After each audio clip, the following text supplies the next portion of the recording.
이제 신년 들어서 두 번째 주일인데요. 레위기 4장 27절로 35절 말씀을 통해서 평민을 위한 속죄제사, 이런 제목으로 하나님 말씀을 증거하고 은혜 받고자 합니다. 평민을 위한 속죄제사. 구약의 레위기는 크게 두 부분으로 나눌 수 있는데 전반부는 1장부터 17장까지입니다. 여기는 각종 제사에 관한 법을 기록하고 있습니다.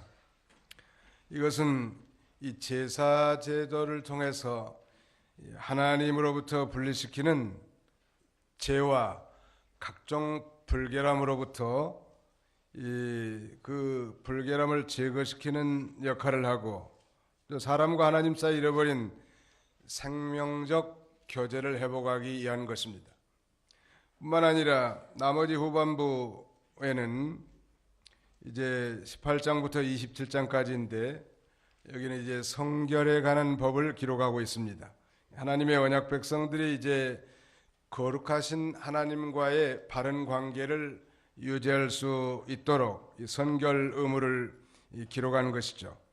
하나님과의 이 상실된 교제를 회복하고 하나님 앞에 나아가는 길이 무엇인가?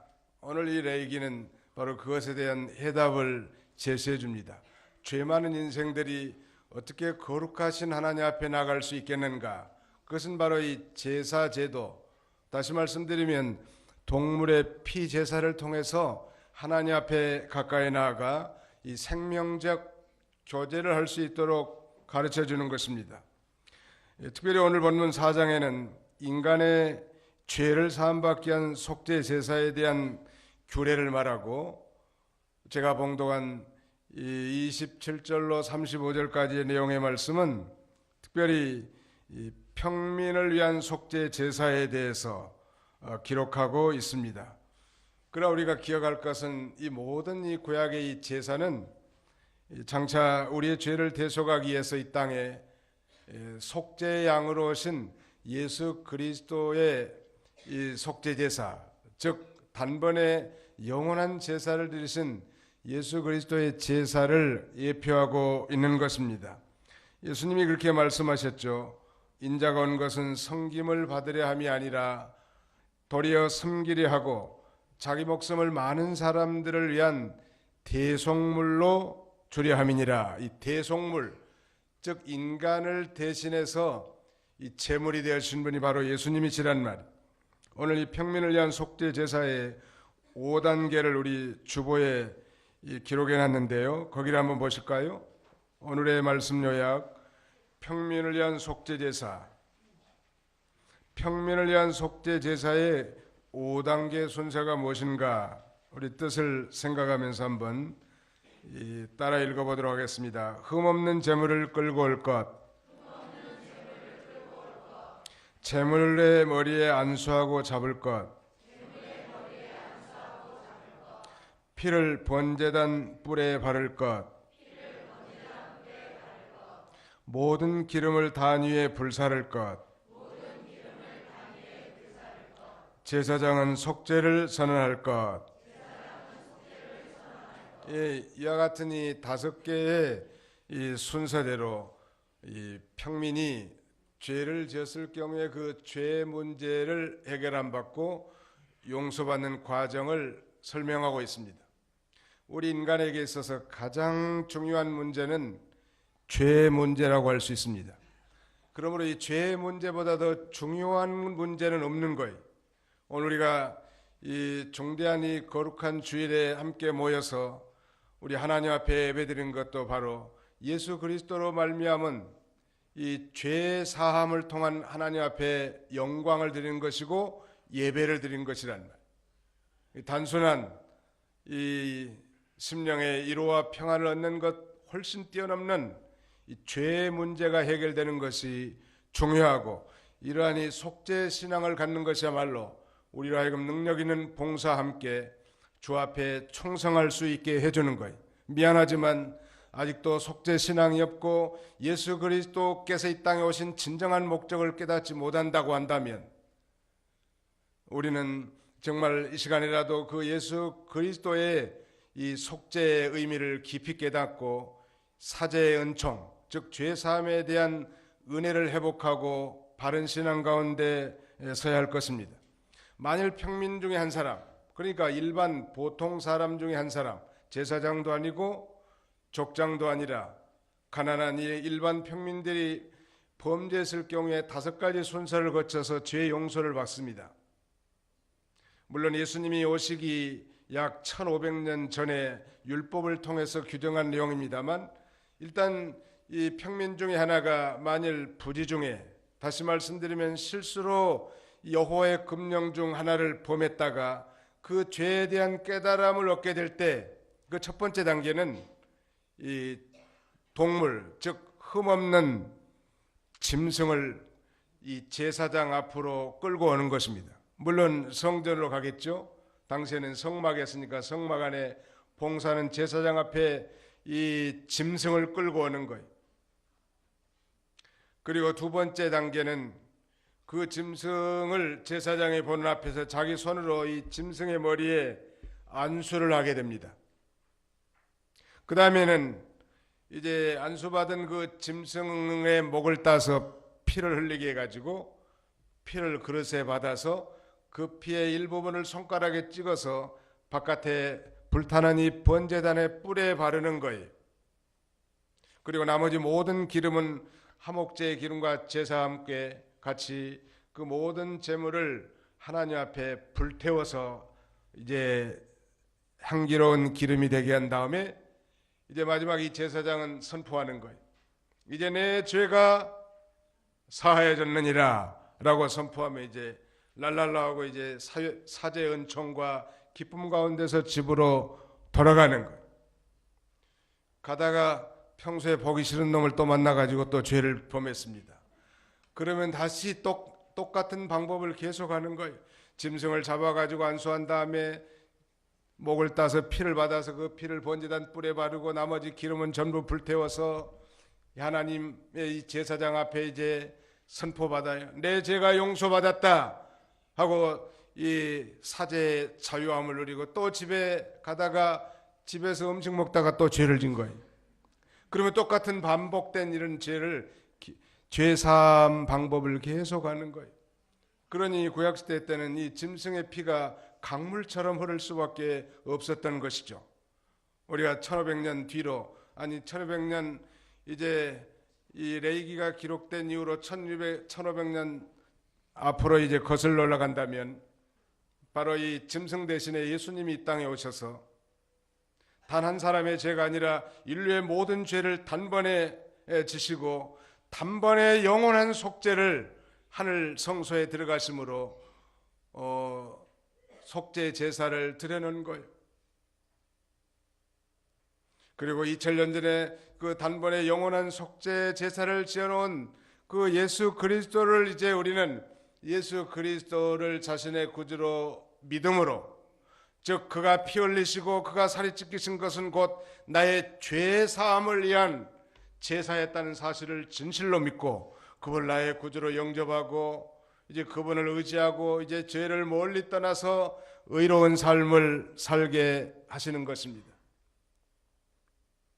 저는 오늘 좀 더 구체적으로 이제 그 5개의 단계를 설명하고자 합니다. 그 첫 번째 단계가 바로 흠없는 재물을 끌고 오는 거예요. 재물을 끌고 오는데 그 앞에 단서 조건이 흠이 없어야 합니다. 가령 짐승이 쩔뚝거린다든지 아니면 갈비뼈가 하나 부러졌다든지 똥을 많이 싸가지고 아주 지저분하다든지 아마 이런 재물은 제사에 합당한 재물이 못된 모양이에요. 이 짐승을 끌고 오는데 반드시 흠이 없어야 한다는 그런 조건이 있고요. 오늘 본문에는 다만 이 평민을 위한 속죄 제사에 대해서 말씀드립니다만 그 앞부분에는 이제 이 제사장이라든지 그 다음에는 족장이라든지 혹은 뭐 회중에 대한 속죄 제사를 드릴 때는 그 제물의 크기가 달라요. 가령 뭐 제사장일 경우에는 뭐 황소를 끌고 와야 된다든지 그 다음에는 족장이나 회중일 때에는 뭐 숫염소를 끌고 온다든지 아마 숫염소가 암염소보다 더 값이 많이 나가는 모양이에요. 그러니까 이 죄 경중에 따라서 재물의 크기가 다른 걸 우리에게 가르쳐주고, 오늘날도 우리가 똑같이 하나님 앞에 예배드리고 하나님의 백성들로 살지만 우리의 이 직분의 이 중하냐 그렇지 않느냐에 따른 그 죄의 경중도 달라지는 거예요. 여러분, 평신도가 죄를 짓는 것과 집사님이 죄를 짓는 것은 훨씬 더 다를 수 있어요. 그 영향력 면에 있어서. 아니, 집사님들이 죄를 짓는 것보다는 장로님이나 목사님들이 큰 죄를 범했다 하는 것은 훨씬 더 그 죄의 영향력이 크지 않겠습니까? 그러므로 구약시대 때도 하나님 앞에 속죄 제사를 드리는 데 있어서 그 제물의 크기가 다르다는, 아주 가난한 이 극빈자의 경우에는, 즉 어린 암양이라든지 어린 암염소도 낼 만한 그런 제사 드릴 형편이 못 된다고 하면 산비둘기와 같은 그런 작은 조류를 통해서도 하나님 앞에 제사 드리게 돼 있습니다. 부자나 가난한 자나 누구든지 죄 많은 인생들이 하나님 앞에 나갈 수 있는 법을 성경은 가르쳐주고 있죠. 흠없는 제물을 이제 제사장 앞으로 끌고 오는데, 말씀드린 대로 신분의 차이에 따라서 그 죄의 영향력이 크기 때문에 더 큰 제물을 가져왔다는 것. 이는 가난한 자들도 배려한 것인데, 중요한 것은 뭐 큰 재물이든 작은 재물이든 그 재물이 반드시 흠이 없어야 된다는 거예요. 왜냐하면 그 속죄제 희생은 궁극적으로 온전하시고 흠없는 이 제물 되시는 어린 양 예수 그리스도를 예표하고 있기 때문에 그런 것입니다. 궁극적으로 하나님께서는 구약시대 이스라엘 백성들이 반복해서 드리는 이 속죄 제사의 제물을 통해서 장차 단번에 영원한 이 속죄 제사를 드리는 예수 그리스도를 가르쳐 주고 있는 것입니다. 히브리 9장 23절에 보니까, 그러므로 하늘에 있는 것들의 모형은 이런 것들로서 정결케 할 필요가 있었으나 하늘에 있는 그것들은 이런 것들보다 더 좋은 제물로 할지니라. 더 좋은 제물은 바로 예수 그리스도라는 거예요. 하나님의 아들이 인간의 몸을 입고 이 땅에 어린 양처럼 오셔서 속죄 양이 되어주신 것, 더 좋은 제물이라는 거예요. 어떤 은퇴하신 목사님이 자신이 과거에 강단에서 복음을 많이 전하지 못한 것이 너무 안타깝다고 하면서 요새 전철역 앞에서 피켓을 들고 전도한다는 거예요. 거기 피켓 속에는 속죄양 예수를 믿고 지옥 멸망 피하여 천국 백성이 됩시다 라는 그런 이 글귀가 쓰여 있었습니다.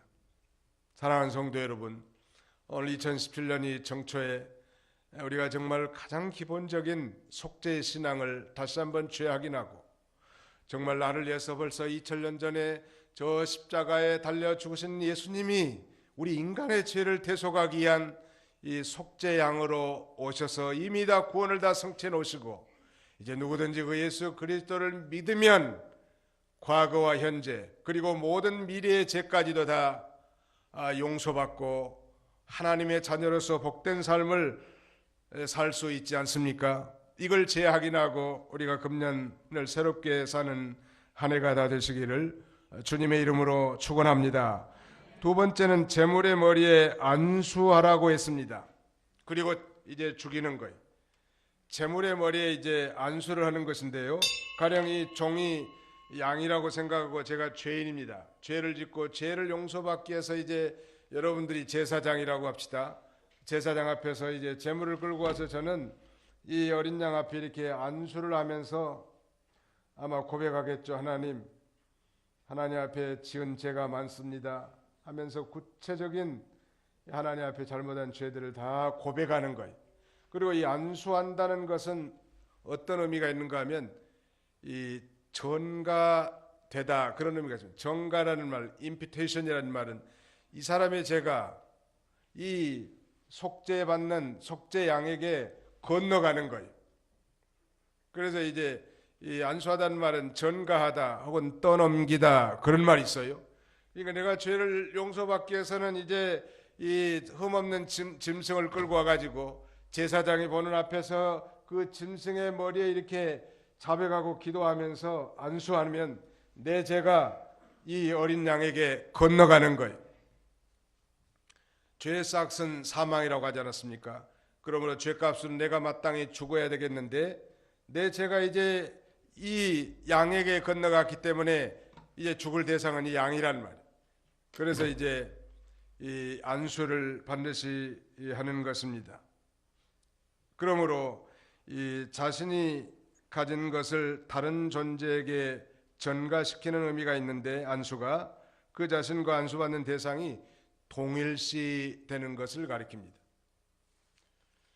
그러니까 우리 모든 택한 백성들의 죄, 인류의 죄를 바로 예수님이 십자가에 돌아가실 때 그 모든 죄를 하나님께서 예수님에게 다 떠넘겨가지고 우리가 마땅히 죄의 형벌을 받고 지옥의 형벌을 받아야 되는데 그 예수님이 대신 십자가에서 영원한 저주의 죽음을 죽어주신 거예요.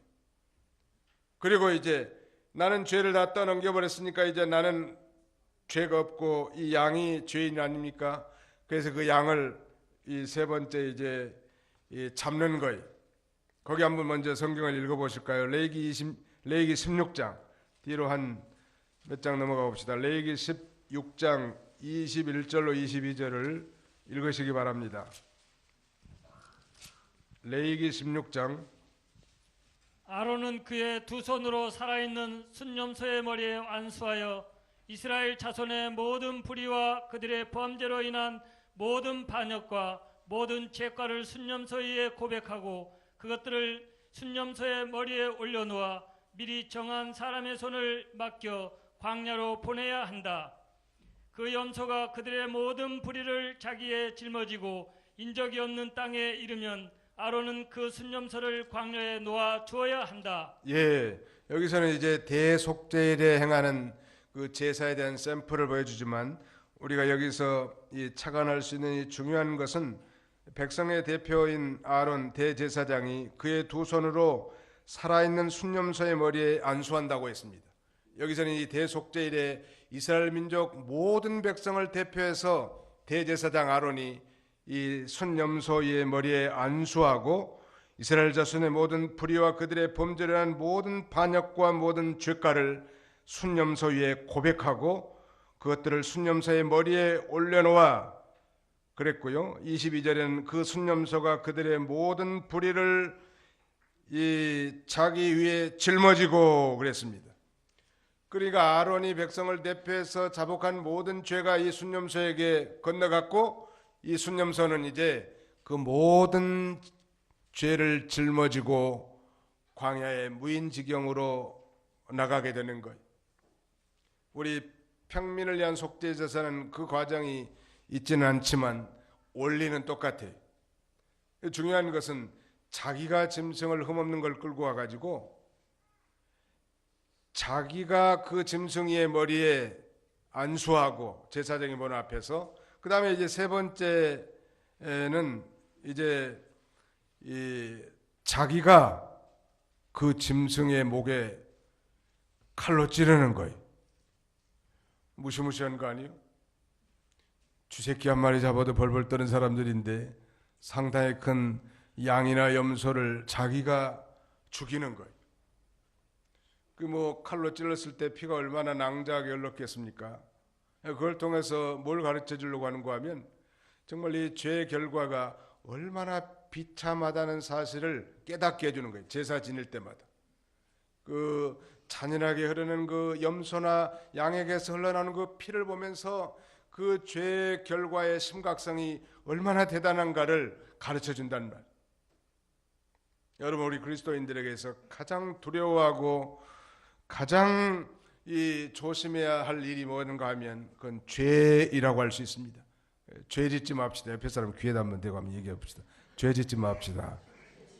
말 안 한 사람들은 죄 질 가능성이 많아. 다시 한번 합시다. 죄 짓지 맙시다. 다른 사람 쳐다볼 거 없어. 왜 다른 사람을 쳐다봐요? 죄 짓지 않는 사람이 어디 있겠습니까만은 그러나 이제 우리는 죄에 대해서는 죽고 의에 대해서 살게 하시려고 예수님이 속죄양이 되셔서 대신 저주의 나무 십자가에서 죽어주시지 않으셨습니까? 그건 우리로 하여금 이제 죄 더 이상 짓지 말라는 거예요. 그리고 이제는 그 죄의 반대가 의의 아니요? 의의 말씀을 따라 사는 거예요. 그런데 그게 내 힘으로 되는가? 여러분, 자연인, 중생하지 못한, 거듭나지 못한 불신자들은 그건 불가능한 일이에요. 그러나 예수 믿고 구원받은 성도들은 이제 모든 죄를 사함받고 성령을 받은 거듭난 그리스도인들에게는 이제는 그 성령의 능력의 도움을 힘입어서 우리가 이제 믿음을 쓰면 상당히 죄도 이길 수 있고 그 다음에는 거룩한 삶을 사는 흉내도 낼 수 있단 말이에요. 어느 정도 예수님을 닮아갈 수 있다는 거예요. 과거에는 정말 철저한 이기주의고 자기중심적이고 죄를 정말 밥 먹듯 떡 주무르듯 그러면서 살았던 인생이었단 말이에요. 눈만 뜨면 죄를 짓고 그 다음에는 잠자기 전까지 죄만 지은 그런 죄 많은 인생들이에요. 그러나 이제는 더 이상 죄를 짓지 말고 거룩하고 의롭고 진실한 삶을 살도록 예수님께서 2000년 전에 십자가에서 우리의 모든 죄를 용서해 주시고 우리 안에 보증으로 성령님을 내주시켜서 이제는 우리가 선택할 수 있는 가능성이 있고 선택할 수 있는 기회가 부여됐습니다. 우리는 이 죄를 지을 것인가 순간적으로 의를 행할 것인가 이런 선택의 직면에 많이 서게 될 것입니다. 그때 과연 내 육체의 부패성인 이 욕심을 따라 행할 것인가 아니면 성령의 인도를 따라 우리의 중생한 영이 하나님의 뜻을 순종할 것인가 하는 것은 자기가 하는 거예요. 우리는 이제 선택권인 사람입니다. 한번 더 합시다. 우리는 그리스도 예수 안에서 선택권이 있습니다. 그런 면에서 우리는 선택만 잘하면 돼. 이제 선택은 하나님이 해주신 게 아니고 내가 하는 거예요. 죄를 지을 것인가 의를 행할 것인가. 순간순간 마귀는 우리로 하여금 우리의 이 육체의 욕심을 부축해서 죄를 짓게 해서 우리의 말초 신경을 자극하게 하려고 할 것입니다. 중독과 같이 끊임없이 실패하고 좌절하면서 또 죄의 늪에 빠도록 우리를 미혹한다는 말이에요. 그러나 성령님께서는 하나님의 말씀 가운데 우리를 인도하시며 너는 이제 거룩한 하나님의 백성이고 죄 용서받은 하나님의 자녀이다. 그러므로 의를 선택하라. 이렇게 우리에게 감동하시는 거예요. 그리고 그대로 선택만 하면 되는 거예요. 분명히 하나님이 그렇게 감동을 해주셨음에도 불구하고 의지적으로 고의적으로 죄를 선택하고 불의를 선택한다면 그 선택에 대한 결과와 또 그 책임은 본인이 당하는 거예요. 여러분, 예수 믿는 사람이라고 해서 죄를 짓지 않는 그런 완전한 덮개로 쌓여 있다는 그런 착각을 하지 마시기 바랍니다. 우리는 부지부식간에 순식간이라도 입술로 마음으로 행동으로 죄를 지을 수밖에 없는 연약한 인생들이에요. 주님 도와주시옵소서. 부족한 죄 많은 인생입니다. 하나님이 도와주시 아니하시면 죄 가운데 패망할 수밖에 없는 인생이오니 하나님이 도와주셔서 죄를 이기고 오늘도 승리하게 하여 주시옵소서 하고 나가면 그래도 좀 이길 수 있는 거예요. 그래도 좀 승리할 수 있다. 아예 그런 이 준비와 각오, 그런 주님의 은혜를 기억하지 않고 산다면 그건 거침없이 죄를 지을 수밖에 없지 않겠습니까? 여러분, 그 살아있는 짐승을 닭 한 마리 비투는 것도 참 무서운 일인데 이 엄청난 이 짐승의 목을 따가지고 이 피를 흘리게 한다는 것은 참 무시무시한 일이에요. 이런 짐승이 죽어가는 그런 모습을 보면서 정말 이 죄라는 것은 정말 무서운 일이구나. 그리고 이 죄를 지면 반드시 그 죄에서 사함을 받으려면 이 대속물이 있어야 되는구나. 생명을 생명으로 대신할 수밖에 없겠구나. 이것을 깨닫게 되는 거예요. 그럼 우리는 교회 올 때마다 우리 이 강대상 앞에 십자가를 붙여놓지는 않았지만 우리가 십자가를 믿음으로 바라보면서 나를 위해 잔인하고 저주의 죽음을 죽으면서 피 흘리신 그 예수 그리스도를 기억하면서 그 피로 속죄함 받은 것을 감사하고 우리가 예배에도 참여하고 봉사에도 참여해야 할 것입니다. 그 다음에 이제 세 번째 단계는 그 피를 이제 그릇에 받아가지고 그 피 일부를 이제는 제사장이 그 피를 받아서 단불에 바르게 되는 거예요. 이 단이라는 것은 바깥에 이제 성막 바깥에 세워진 번제단을 가리키고 그 번제단에는 항상 그 짐승이 타오르고 있는데 불타오르고 있는데 번제로 그 번제단 네 모퉁이마다 이렇게 뾰족뾰족한 뿔이 있어요. 요새도 옛날 지어진 벽돌 건물에 가보면 종탑의 네 경지에 이렇게 뿔을 이렇게 만들어 놓은 모습은 성경을 근거로 해서 그렇게 만들어 놓은 것이죠. 제단 뿔을 상징하는 것. 그 제단이 그래서 이 제사장이 받아놓은 그 피를 가지고 이제 손가락으로 찍어서 네 군데에 단뿔에다가 바르는 거예요. 이 피가 굉장히 중요한 것이죠. 그래서 레위기 17장 11절에는 이렇게 말합니다. 육체의 생명은 피에 있나니 내가 이 피를 너희에게 주어 단에 뿌려 생명을 속하게 하였나니 생명이 피에 있으므로 피가 죄를 사하느니라. 여러분 제가 질문 한 가지 하겠습니다. 육체의 생명은 어디에 있습니까? 사지선다로 올라오고 있는데 육체의 생명은 바로 피에 있는 거예요. 여러분 병원에서 긴급하게 아주 희귀한 피를 구할 때가 있죠. 방송 자막에도 그때 그 피를 공급하면 다시 생명을 사는 것처럼 우리 육체의 생명은 피에 있다는 것은 피를 흘린다는 것은 곧 생명은 생명으로 속하는 것이고 성경에서 특별히 피의 식용을 엄격하게 금하는 것은 생명의 존중성을 우리에게 가르쳐주기 위한 것입니다. 그래서 성경은 구약 때는 피를 먹지 말라고 아주 강조합니다. 거기 한번 찾아볼까요? 17장 레위기 17장 10절과 14절 한번 읽으시기 바랍니다.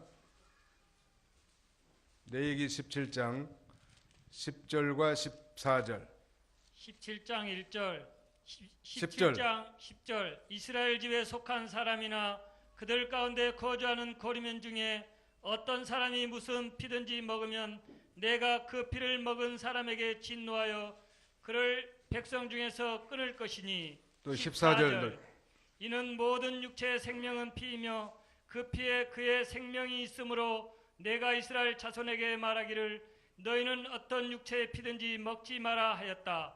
모든 육체의 생명은 그의 피이므로 누구든지 그 피를 먹는 사람은 끊어질 것이다. 예, 이렇게 엄격하게 이 피의 식용을 금한 이유는 바로 이 피의 생명이 있기 때문에 육체의 생명은 피에 있다는 거예요. 그러면 내가 너에게 이 피를 단에 뿌려 생명을 속하겠다. 왜? 육체의 생명이 피에 있기 때문에 그 피가 생명을 대신하고 그 피가 죄를 사해 주는 것을 가르쳐 주려고 구약시대는 짐승을 잡아 그 피 흘려서 단불에 제사장이 바르게 하는 것입니다. 이거 우리의 죄는 우리 오늘 찬송도 불렀습니다만 184장 1절에 나의 죄를 씻기는 예수의 무엇밖에 없네. 나의 죄를 씻기는 예수의 피밖에 없네. 우리의 모든 사죄함의 은총은 바로 이 피에 있는 거예요. 그래서 우리 기독교는 피의 종교라고도 말할 수 있는 거예요. 무슨 종교라고 말할 수 있어요? 피의 종교. 여러분의 가슴에 정말 예수 그리스도의 피가 강물처럼 흐르십니까?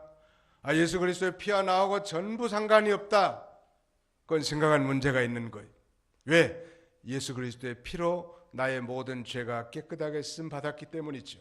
구약 때는 이것을 이제 가르쳐 주기 위해서 복음의 유학인 어린 이 구약 성도들에게 짐승을 잡아서 피 흘리게 하심으로 장차 1500년 후에 이 땅에 강탄하실 인간의 몸을 입고 이 땅에 오신 어린 양 되시는 그 예수 그리스도의 속죄의 피를 믿음으로 바라보게 하고 구원을 얻게 한 것입니다. 신약시대에도 사도행전 15장에 보니까 이 소위 예루살렘 이 총공의에서 네 가지 중요한 이방인들이 금지할 것을 가르치는데 그 중에 하나가 피를 먹지 말라는 거예요.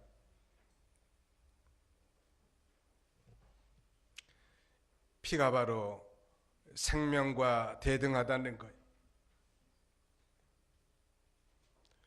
그 선지국이 참 맛있는데 그 피창이 거기 들어있단 말이에요.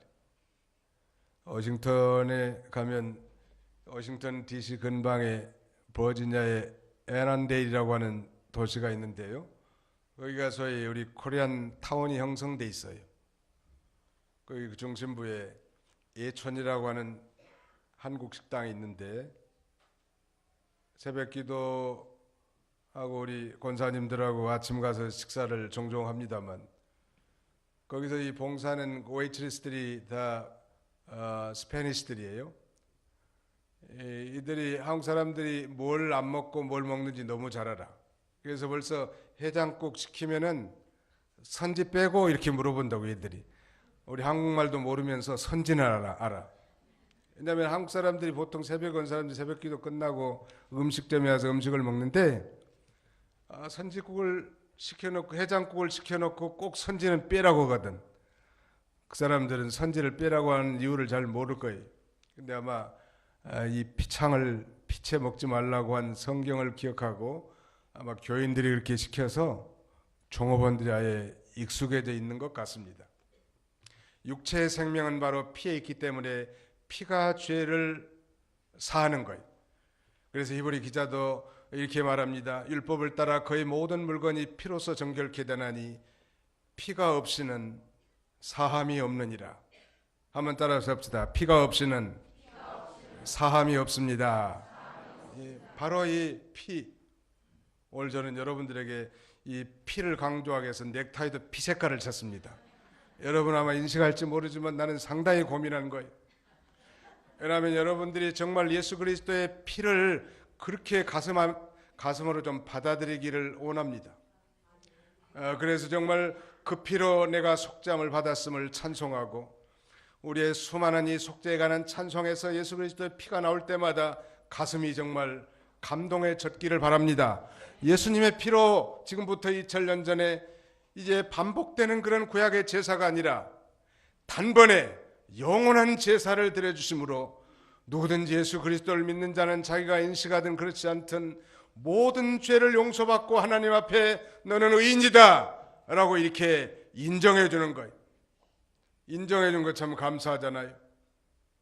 인정해 줬으니까 이제 우리가 흉내라도 내면서 의롭게 살아야 될 것입니다.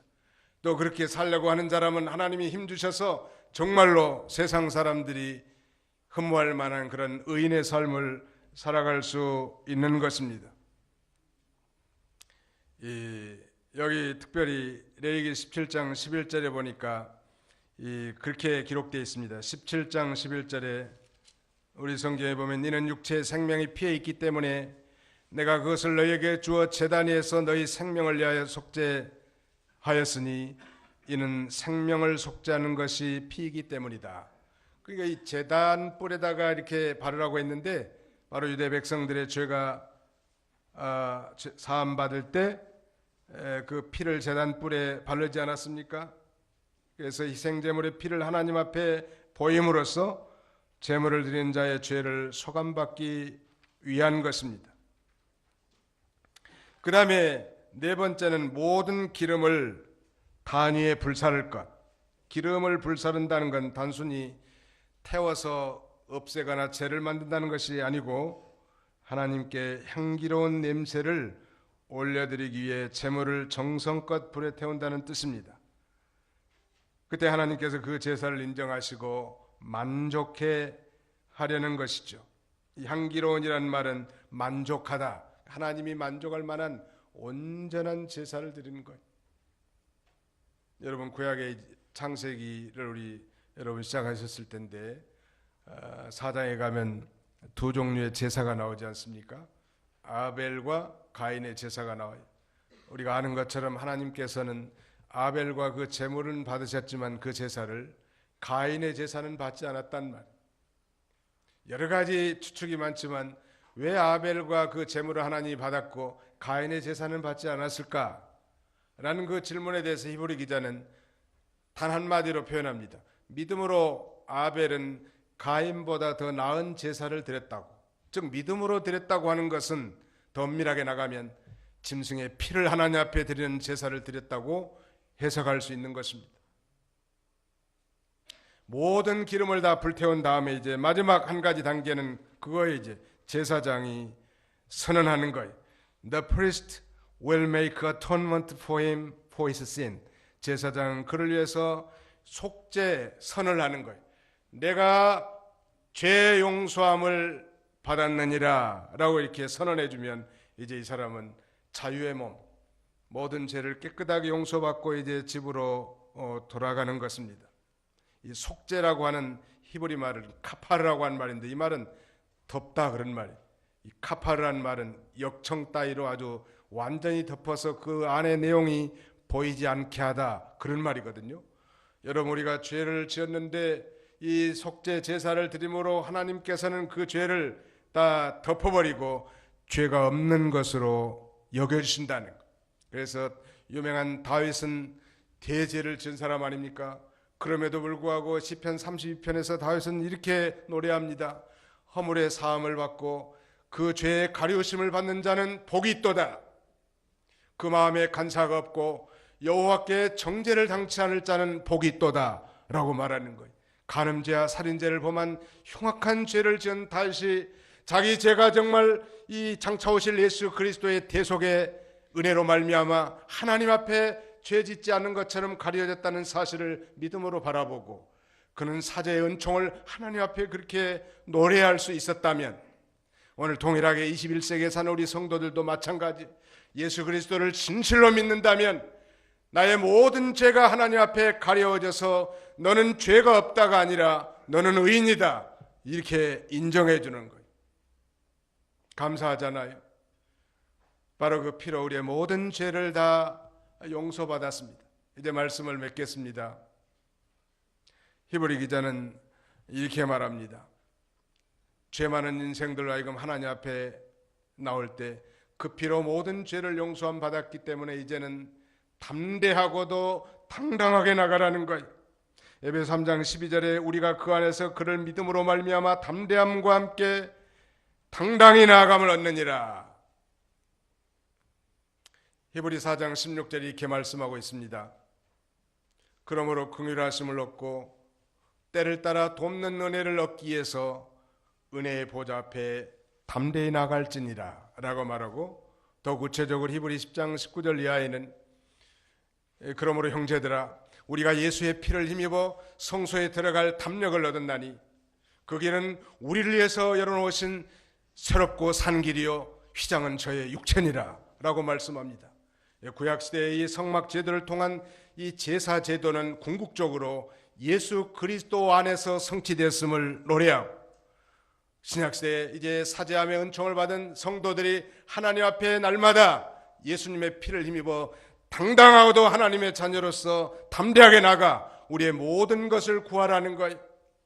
돕는 은혜도 구하십시오. 필요에 따라서 긍휼하심도 구할 수 있습니다. 아니 정말 그 피를 의지하고 우리가 약하고 추하지만 우리에게 힘주시고 우리의 모든 추함을 깨끗하게 쓰실 주님 앞에 당당하게 나가서 하나님의 자녀로서 예배하고 찬송하고 영광을 돌릴 수 있는 거예요. 금년 한 해 이런 사죄의 은총이 여러분들의 가슴에 충만하게 넘쳐서 그 기쁨과 감사함으로 한 해를 성공적으로 통과하는 저와 여러분들이 다 되시기를 주님의 이름으로 축원합니다. 거룩하신 하나님 감사합니다.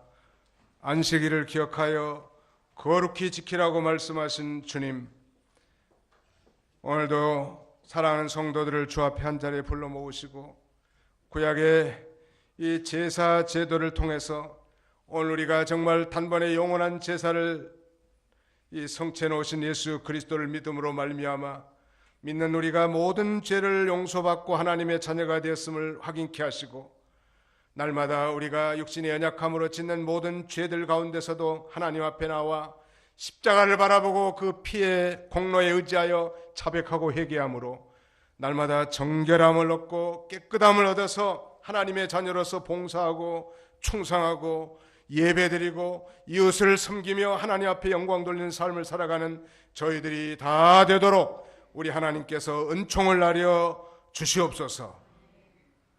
예수님의 이름으로 기도하옵나이다. 아멘. 찬송.